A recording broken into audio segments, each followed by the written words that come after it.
Aku adalah seorang istri yang memiliki suami yang sangat bekerja keras untuk kehidupan kami, saya dan anak. Suami saya biasa lembur pulang tengah malam dan kemudian tertidur dan seperti biasa menjalankan rutinitasnya untuk mengantar anak kami satu-satunya bernama Jelita berusia 7 tahun untuk pergi sekolah. Suamiku adalah suami yang tidak romantis. Setiap hari memang dia menciumku ketika dia pergi kerja atau pulang dari kerja. Tapi aku tidak memperdulikan begitu sangat karena aku pikir memang dia adalah tipe yang tidak romantis. Suamiku dan aku jarang berbicara satu sama lain. Ketika kami berada di meja makan, seringkali dia sibuk dengan handphonenya, pun aku sibuk dengan handphoneku. Tapi rumah tangga kami baik-baik saja. Aku bisa bermanja-manja dengannya dan dia memenuhi semua permintaan-permintaanku. Sampai suatu ketika, suamiku yang bernama Mario ini sakit. Pencernaannya sakit, sehingga ia harus dirawat di sebuah rumah sakit di ruang ICU. Ketika aku merawat dan menemaninya sehari-hari, salah seorang wanita datang untuk menjenguknya. Wanita yang belakangan aku tahu bernama Meisha ini adalah temannya dulu ketika masih kuliah, teman suamiku. Namun ada yang berbeda dari Meisha. Wajahnya biasa saja, rupanya biasa saja, tapi matanya memancarkan kehangatan.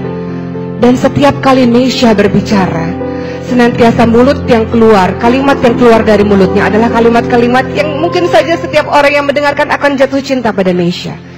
Dan aku merasa ada yang berbeda dari mata suamiku ketika memandang Meisha.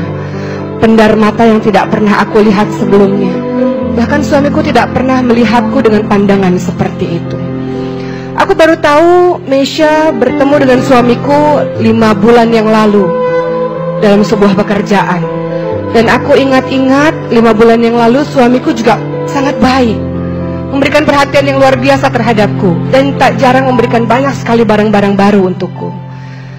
Beberapa saat kemudian hari terus berjalan dan Meisha kembali lagi untuk menjenguk suamiku. Saat itu aku sedang menyuapi suamiku dan aku merasa sangat kesal karena suamiku tidak juga mau makan.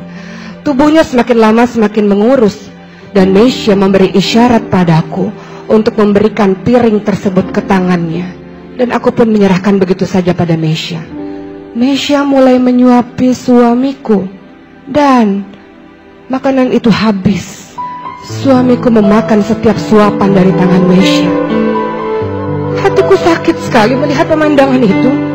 Kenapa dengan tanganku sendiri suamiku tidak mau untuk menghabiskan makanannya, tapi di tangan Meisha dia mau menghabiskannya. Kemudian aku merasa bahwa rasa sakit ini lebih sakit daripada aku memeluk tubuh suamiku dan suamiku membelakangiku. Aku berharap suamiku mau menciumku, tapi dia tidak juga mengkunjungku. Ini jauh lebih sakit rasa itu.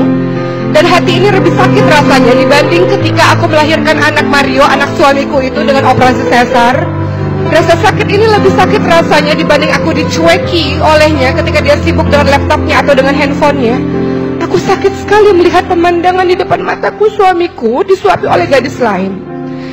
Kemudian, aku tak punya alasan untuk membenci Meisha.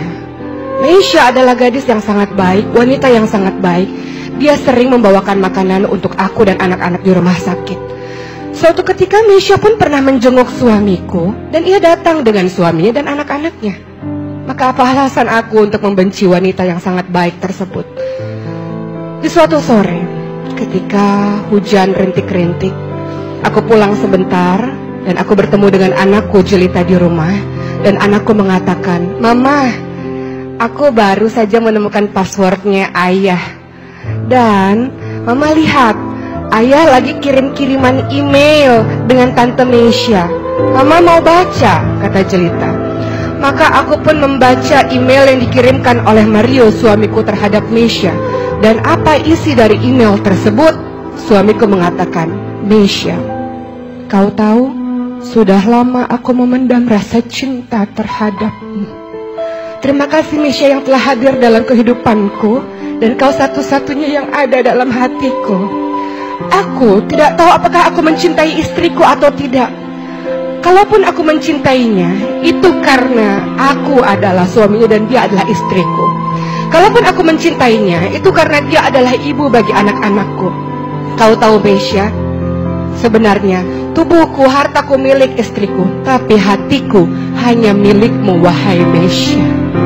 Kalimat tersebut sangat membuatku kaget dan aku tak tahan menahan air mataku. Selama 8 tahun pernikahan, nyata-nyatanya suamiku yang aku anggap sangat baik dan bertanggung jawab terhadapku tak memiliki rasa cinta di hatinya terhadapku. Dia mencintai wanita lain, dia mencintai Mesya. Dan mulai saat itu, aku pun berusaha untuk menulis surat, untuk meluapkan rasa sedihku. Surat yang tidak pernah aku berikan kepada suamiku. Aku tulis hari demi hari perasaanku. Dan aku pun berubah menjadi istri yang jauh lebih baik daripada sebelumnya. Aku berusaha melayani suamiku dengan sepenuh hati. Aku berusaha mencintai suamiku dan setia terus berada di samping tempat tidurnya di rumah sakit. Aku tetap terus bersabar dalam menyuapinya walaupun dia menolak suapan dariku. Aku berusaha untuk menjaganya siang dan malam. Dan aku seringkali tertidur di samping tempat tidurnya. Aku mencintai suamiku walaupun aku tahu dia tidak pernah mencintaiku. Aku mencintai suamiku karenanya aku membiarkan dia untuk tetap mencintai Mesya dalam hatinya. Aku sangat mencintai suamiku. Aku rela melakukan apapun dan aku ingin menjadi istri terbaik untuknya. Suatu ketika aku pernah membuatkan makanan untuknya dan aku merasa dia sangat khawatir karena aku basah kuyup ketika aku belajar membuat makanan di tempat orang lain. Dan kemudian ketika pulang-pulang hujan deras, dia memelukku. Dan apa yang dilakukan oleh suamiku tersebut, dia merasa kasihan terhadapku. Dan aku melihat ada mata yang memancar kepadaku dengan perasaan penuh cinta. Apakah itu artinya suamiku mencintaiku? Entahlah. Setahun pun berlalu. Apa yang terjadi? Ada Mesya dan Jelita di sebuah tempat pemakaman, dan Jelita dengan isak tangis yang menyerahkan begitu banyak surat kepada Mesya. Tante Mesya, ini surat yang dituliskan oleh mama yang aku gak pernah tahu ini untuk siapa, kata Jelita. Maka Mesya pun mulai membuka surat demi surat yang nyatanya surat tersebut ditujukan kepada Mario, sang suami Rima ini. Di dalam surat tersebut, sang istri Rima ini menulis, suamiku, aku teringat beberapa tahun yang lalu kita bertemu dalam sebuah kantor. Aku merasa aku begitu jatuh cinta padamu dan aku merasa engkau pun membalas cintaku. Suamiku, engkau tahu betapa aku sangat overprotective terhadapmu karena aku sangat mencintaimu. Aku sangat posesif terhadapmu. Aku ingin selalu tahu di mana engkau berada dan aku selalu ingin engkau senantiasa bersamaku. Tapi suamiku, aku baru menyadari bahwa semua yang terjadi dalam pernikahan kita adalah tidak seperti terlihat. Bahwa ternyata engkau tidak mencintaiku, suamiku. Tapi tidak apa-apa. Setelah aku tahu itu, suamiku, aku berjanji aku tidak akan pernah bertengkar dengan ibumu lagi. Aku berjanji jadi istri yang terbaik. Tapi sampai akhir, wahai suamiku, aku tidak pernah melihat mata itu memandang cinta terhadapku. Sebaliknya, aku melihat matamu selalu berbinar-binar ketika melihat Mesya. Suamiku, aku tahu sejak engkau bertemu dengan Mesya, aku melihat engkau sangat baik terhadapku. Engkau memberikan semua yang aku suka. Aku tahu suamiku, walaupun engkau tidak mencintaiku, engkau berusaha untuk bersikap baik padaku. Karena engkau adalah laki-laki yang mengagungkan pernikahan. Engkau laki-laki yang memegang teguh dalam komitmen pernikahan, walau hatimu tidak bersamaku. Maka suamiku, pada hari ini adalah hari pernikahan kita. Aku tidak ingin terjadi seperti 1 tahun yang lalu ketika engkau pulang dengan larut malam. Aku pada hari ini belajar memasak, suamiku. Belajar memasak ke rumah Bude Tati, suamiku. Aku menaiki motor dengan hujan yang sangat deras. Aku berharap membuatkan makanan terenak sedunia untukmu, suamiku. Aku berharap engkau bisa mencintaiku setelah merasakan makanan buatanku itu. Namun ketika aku sampai di rumah, kemudian aku melihat bahwa engkau merasa khawatir terhadapku. Aku kaget melihatnya, suamiku, karena aku tahu aku tidak pernah melihat pandangan itu terhadapku. Dan apa yang terjadi, engkau memelukku dan engkau merasa sangat khawatir terhadapku. Aku melihat ada pendar-pendar cinta di matamu. Benarkah itu, wahai suamiku? Ketika Mesya menutup surat tersebut, maka berlinanganlah air matanya. Jelita, sang anak ini mengatakan, Tante Mesya, engkau tahu, mamahku pada saat itu sedang mengendarai motor dan menjemputkan aku ke sekolah. Lalu mama memarkir motornya di samping jalan. Mama dengan wajah bahagia dan sumringah berjalan menyeberang untuk menjemputku.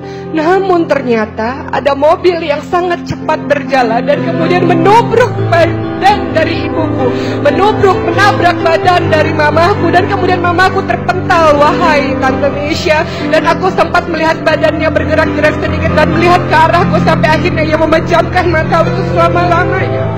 Mamaku sudah tidak ada lagi, wahai Tante Mesya. Maka Mesya pun tidak sanggup lagi menahan air matanya. Kemudian ia mengambil surat di dalam tasnya, surat yang sudah dia print, email dari sang Mario ini, dari suami istri yang telah meninggal ini. Surat yang sejatinya ia mau memberikan kepada Rima. Apa isi surat itu? Mesya, aku baru menyadari setahun belakangan ini istriku telah berubah menjadi istri yang sangat baik. Kau senantiasa menyarankan aku untuk mencintai istriku.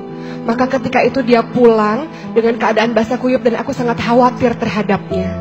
Wahai Mesya, kau tahu, aku berniat untuk membelikan mobil untuknya agar dia tidak kehujanan lagi.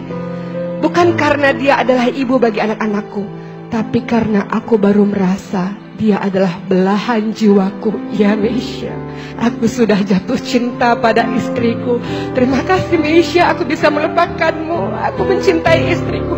Surat itu di tangan Mesya bergetar. Ia ingin menyerahkannya kepada Rima, tapi Rima sudah tidak bisa lagi untuk membaca surat tersebut.